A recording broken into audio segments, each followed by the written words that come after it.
I was standing in the hallway of my apartment holding a grocery bag in one hand when I froze. My breath caught in my throat. Because there he was. The man I had once loved more than anything. The man who had walked out of my life without a word. The man I had cried for, begged for, and finally buried deep inside my memory. Michael. My name is Claire, I'm 31 years old and I live in Denver, Colorado. For years I told myself I was fine. I told myself that I had moved on, that I was strong, that his absence didn't define me. My life looked stable. A good job, a cozy apartment, friends who cared. To everyone else, I was just another young woman making her way through the world. But that was the lie I lived with.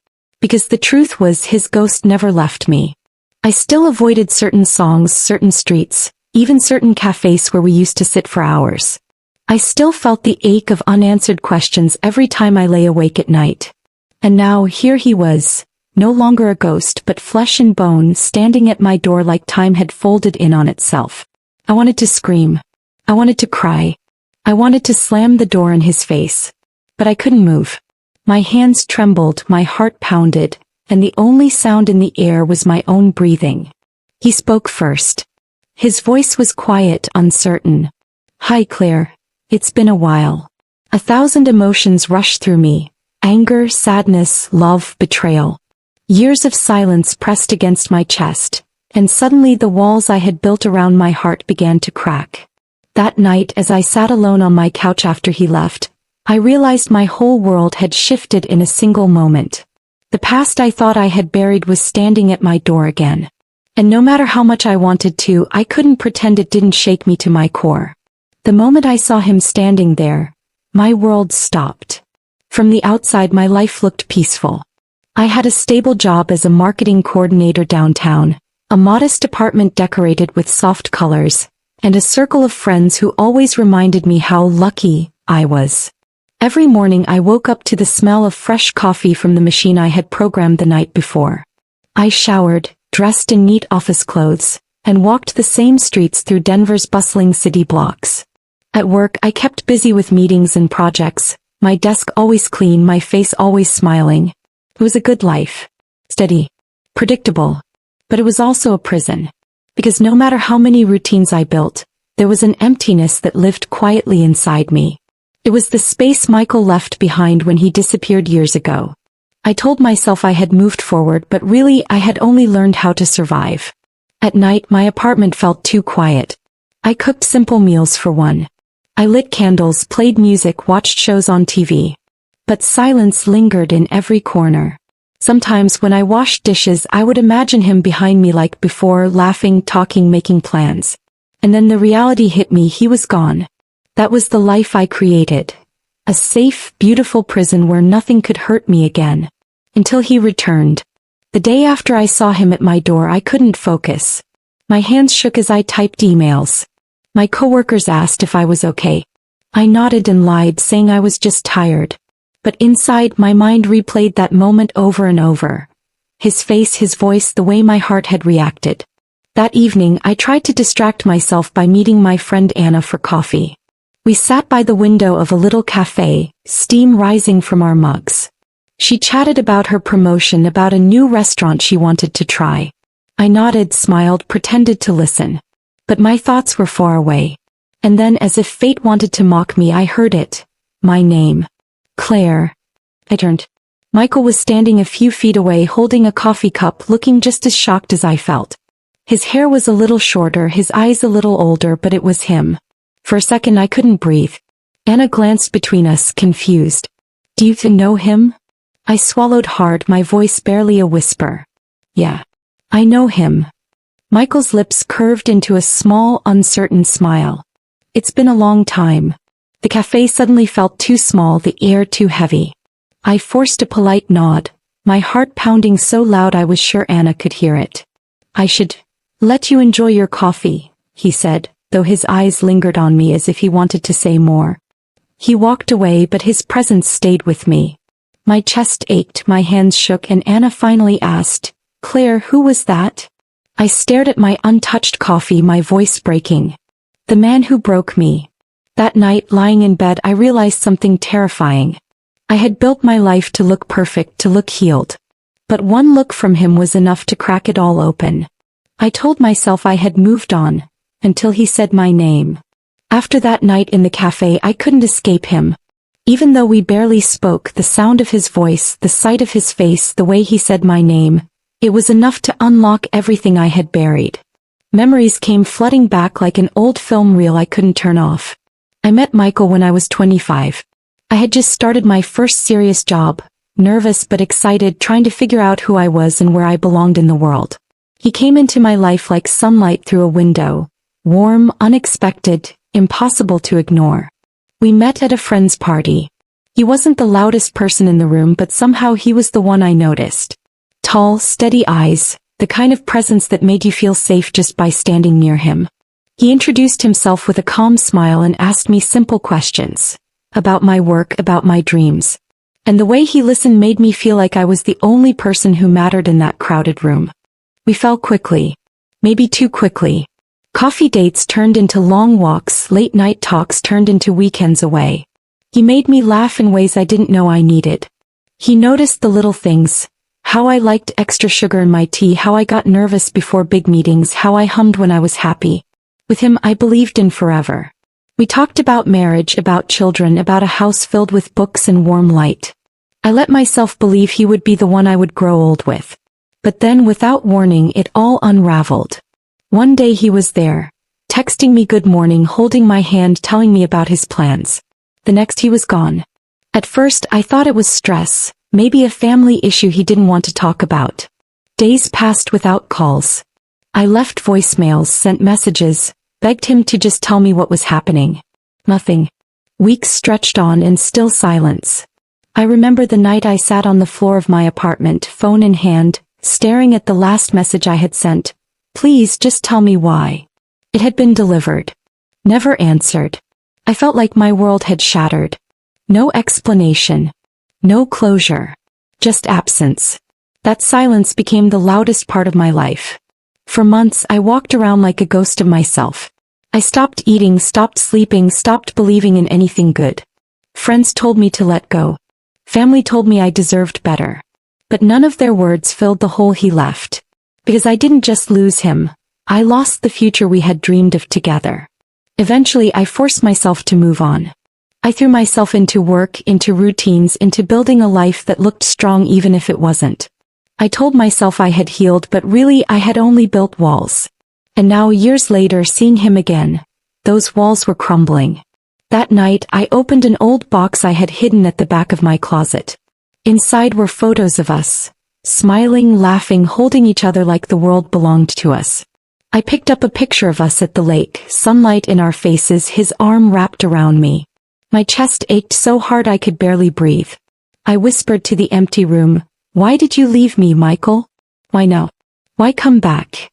Tears blurred my vision as I realized something I didn't want to admit. I hadn't just missed him. I had been carrying his ghost all along. And now he was no longer a ghost. He was back. Present. Standing in my city, in my world, like nothing had happened. But the truth was, everything had happened. And I didn't know if my heart could survive reopening that wound. I thought his ghost was gone, but now he was standing in front of me. After seeing him again, I told myself I could handle it. That I was older now, stronger, that I wouldn't let Michael's return destroy me the way his disappearance once did. So I pretended. At work, I forced my usual smile, answered emails, joined meetings. With friends, I laughed at their jokes, nodded at their stories, acted as if nothing had changed. I told myself it was just a coincidence that I ran into him, that I wouldn't see him again. But pretending doesn't heal you. It only makes the wound deeper. Because 2 days later he called. I was walking home from the grocery store when my phone buzzed. I didn't recognize the number at first, but the moment I heard his voice, I froze in the middle of the sidewalk. "Claire," he said softly. "It's me. Please, don't hang up." My heart pounded so loud I could barely hear him. For a long moment I couldn't speak. Then I whispered, "What do you want, Michael?" "To explain," he said. His voice was shaky, like he was afraid. "Please, just give me a chance to explain." Anger and longing collided inside me. Part of me wanted to scream at him, tell him he had no right. Another part wanted to hear every word. Against my better judgment, I said, "One coffee. That's it." The next day we met at a quiet cafe near the park. He looked nervous, his hands restless around his cup. I sat across from him, arms crossed, my guard high. "Why did you leave?" I asked before he could say anything else. My voice was sharper than I intended, but I didn't care. He swallowed hard. "I was scared, Claire. I had things going on that I didn't know how to handle. Family issues, money problems, my own mistakes. I thought if I disappeared, you'd move on faster without me dragging you down." I stared at him, disbelief burning in my chest. "So instead of talking to me, you vanished? You let me think I wasn't worth even an explanation?" His eyes glistened. "I thought I was protecting you. But I see now it was the worst thing I could have done." The words stung. Part of me wanted to believe him, but another part screamed, "Too late." I left that cafe shaken, my emotions a storm I couldn't control. That evening I met my friend Anna again. She took one look at me and frowned. "You saw him, didn't you?" I nodded, tears filling my eyes. "He wants to explain. He says he left because of his own problems. Anna, I don't know if I can ever trust him again." She leaned across the table, her voice gentle but firm. "Claire, healing doesn't come from pretending. You can't just smile your way through this. You need to decide, are you going to let him back into your heart or finally let him go?" Her words echoed in me all night. The next morning Michael showed up at my apartment. I opened the door, shocked to see him holding a small box. "I kept this," he said, opening it to reveal a necklace I thought I had lost years ago. "I wanted to give it back. I wanted to tell you I never stopped caring. I was a coward, Claire. But I never stopped loving you." My breath caught. Tears blurred my eyes, anger mixing with longing. "You don't get to say that," I whispered. "Not after all this time." He lowered his head, his voice breaking. "I know. But I needed you to know the truth." And in that moment I realized something painful. Pretending wasn't working anymore. I couldn't keep acting like his return hadn't shaken me. Because it had. And whether I wanted it or not, I had to face the truth. He said, "I never stopped loving you." And I didn't know whether to cry or scream. The box with the necklace sat on my coffee table for 2 days. I couldn't bring myself to touch it, but I couldn't throw it away either. Every time I walked past it, I felt the weight of everything unsaid pressing on me. Finally, I called Michael. "We need to talk," I told him. We met at the park, the same place where we had spent countless afternoons years ago, lying in the grass and dreaming about the future. This time we sat on opposite ends of a bench, the cold autumn air between us. For a long while neither of us spoke. Then I said it. "Tell me the truth, Michael. All of it. Why did you leave?" He took a deep breath, eyes fixed on the ground. "I was drowning, Claire. My dad was sick, my job was falling apart, and I felt like a failure. I didn't want you to see me that way. I thought walking away would protect you from my mess." I clenched my hands in my lap. "Do you know what that did to me? You didn't protect me, you destroyed me. I waited for weeks. I thought maybe I did something wrong, maybe I wasn't enough. Do you know how it feels to beg for answers that never come?" His voice cracked. "I know now. And I hate myself for it. Every day I wanted to come back, but the longer I stayed away, the harder it was to face you. I told myself you deserved better." Tears blurred my vision. "Then why come back now?" He finally looked at me, his eyes shining with regret. "Because I couldn't live with the silence anymore. I needed to see you to say I'm sorry. And because I never stopped loving you." The words hit me like a wave. Part of me longed to believe them, to fall into his arms and erase the years of pain. But another part of me was screaming. "You don't get to say that," I whispered. "Not after vanishing. Not after leaving me to pick up the pieces." He leaned closer, desperate. "I know I don't deserve another chance. But if you'll let me, I'll spend the rest of my life proving to you that I've changed." I shook my head, tears streaming down my cheeks. "It's not that simple. You broke me in a way I can't undo. I've built a life without you. It may not be perfect, but it's mine. And I don't know if I can ever trust you again." His face crumpled with pain. "So this is it? After everything, after all the love we had, this is goodbye?" I wiped my tears, forcing the words out. I waited for years, Michael. I waited for answers, for closure, for you. And now that you're here, I finally have them. But love isn't enough anymore. Too much time has passed. Too much has been broken. We sat in silence, the kind of silence that said more than words ever could. The same silence that had once destroyed me was now setting me free. Finally I stood. My voice was soft but firm. Goodbye, Michael. I walked away, leaving him on the bench. For the first time, I wasn't waiting for him to follow. I waited for years. And when he told me why, I didn't know if I could forgive him. The night after our final conversation, I sat in my apartment with the necklace box still on the table. For hours I stared at it, my mind replaying his words, his face, the pain in his eyes. Years ago his silence had broken me. Now his truth left me with something different. Not peace, not joy, but closure. The next morning I opened the box one last time. I held the necklace in my hand, its chain cool against my skin. For a moment I remembered the girl I had been when he gave it to me. The girl who believed in forever, who believed in him. Then gently I placed it back in the box, closed the lid and tucked it away in the back of a drawer. Not thrown out, not displayed. Just put to rest. Life after Michael's return wasn't simple. There were nights I cried, days when old memories pulled at me like heavy tides. But this time I didn't let the silence consume me. I journaled. I walked in the park. I let myself feel the sadness without pretending it wasn't there. And slowly I began to heal. I realized something important. Sometimes people come back not to stay but to give you the closure you never got. Michael hadn't returned to rebuild our love. He had returned to finish the story we left open.